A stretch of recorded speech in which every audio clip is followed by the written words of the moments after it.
All right, welcome back to another episode of OFP. I'm Dane, and I'm here with Walt from How I Embraced the Suck.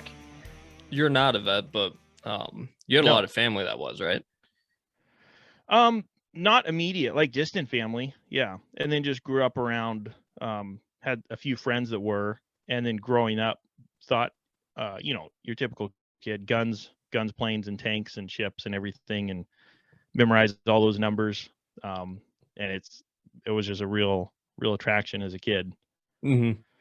So, So that's where yeah. you got your interest in it, just when you were younger, liking all the Yeah. shit. Yeah. I nerded out on all that. And I mean, if a plane flew over, people were like, "Oh, what's that?" And if it was military, I could tell them, kind of that thing. So, yeah, I actually wanted to be a pilot, but at some point found out that you can't be a pilot, or it's not easy to be a pilot if you have corrective lenses.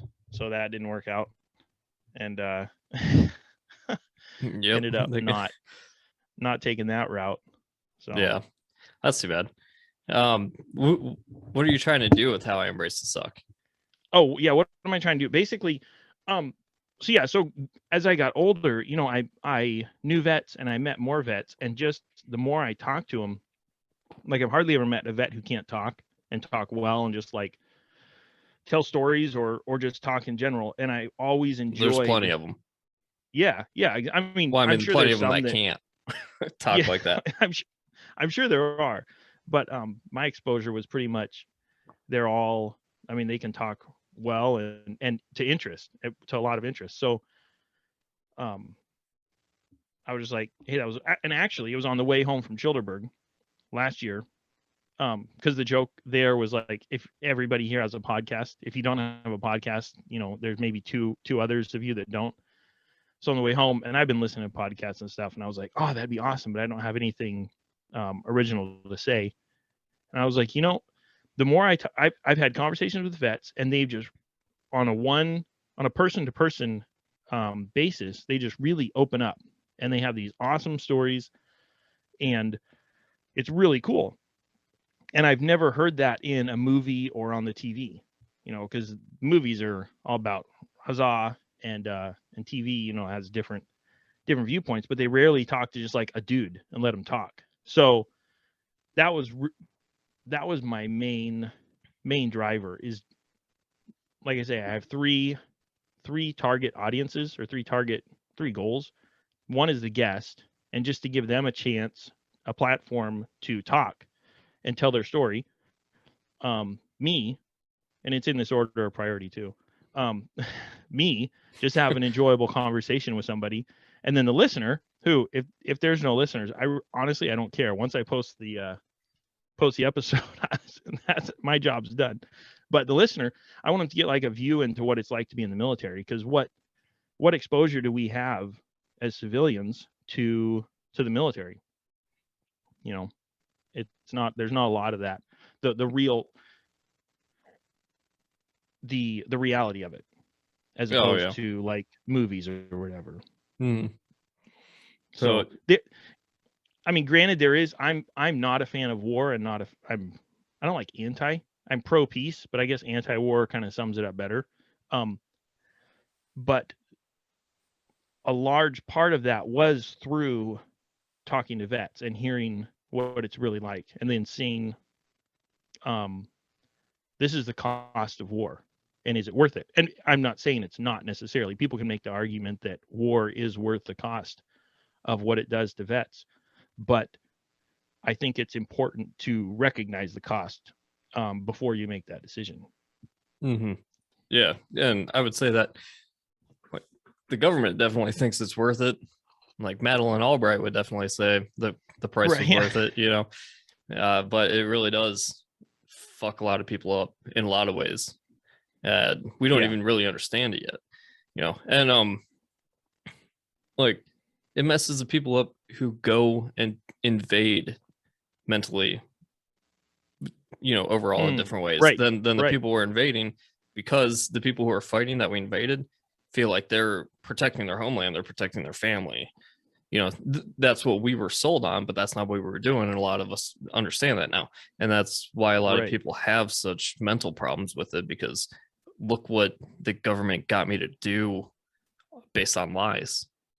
Yeah. Yeah. Whereas like if somebody came and invaded here, I could go and fight and feel a lot better about it, even if Oh, yeah. my experience was 1,000 times worse and like more violent and more bloody. I'd still be able to process it mentally better because of I'm Yeah. protecting my family, my home, actually. So I'm very anti-war, even though I would go Mhm. fight way quicker than a lot of people, depending on what was Yeah. going on. Yeah. But like you can never trust our government to give us the truth, for one. It's like none of the wars we've Right. been involved in have been in the American interest. They always talk about the American interest, but it's like weapons company interest Yeah. and the military industrial complex and the politicians themselves, and we're just Yep. bleeding money, losing like our kids, and the cost is, and we get no benefit from it. There's no benefit for the American people. Right.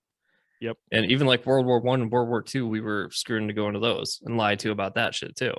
So it's like there's no options or no war to look at. It was like, oh well, that one was 100% justified. It's like based on what we've seen, I will never go to war for the government again. Right. Right. Yeah.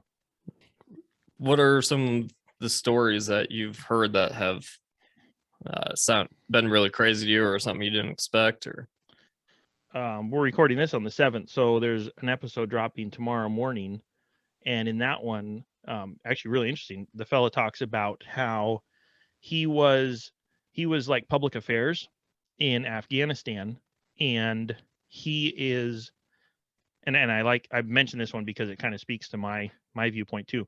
But one of the things that was happening is over there in Afghanistan, their irrigation ditches, they've got a river running, say, north south. And you probably know this too, but their irrigation ditches cut off the river and run south along with the river, and then later on tie back into the river. And in his area, there was an outpost near the river, and in order to make a road to get to that outpost, they just filled in all the irrigation ditches. The military did. Just, our goal, we're here and we need to get here and we're going to make a road. So what happened is, and I don't know if it's exactly north south, but for the sake of the story, all the farmers north of the road were flooded, and all the farmers south of the road were in a drought. They had no irrigation. So but neither set of farmers can grow anything. So then the government says, hey, we are going to, because we've caused you to lose money, we're going to refund you what you lost. And because it's the government and we're in a foreign country, they're going to refund probably on the high side of the value or even plus of the actual value, just because of exchange rates and everything. So what happened is, now you've got farmers north and south who have nothing to do during the day. They've got at least as much money as they had before when they were working hard. And within a mile of them is the people that put them in this situation. So they're upset that they can't work and have plenty of money. You're creating terrorists right there. And you call them terrorists, and I think that's just a general word, but I would say that they're not. They're just people. We're creating enemies and creating people who hate us, and which causes the war to be able to go on for longer because, oh, look, we're fighting more people now. And right.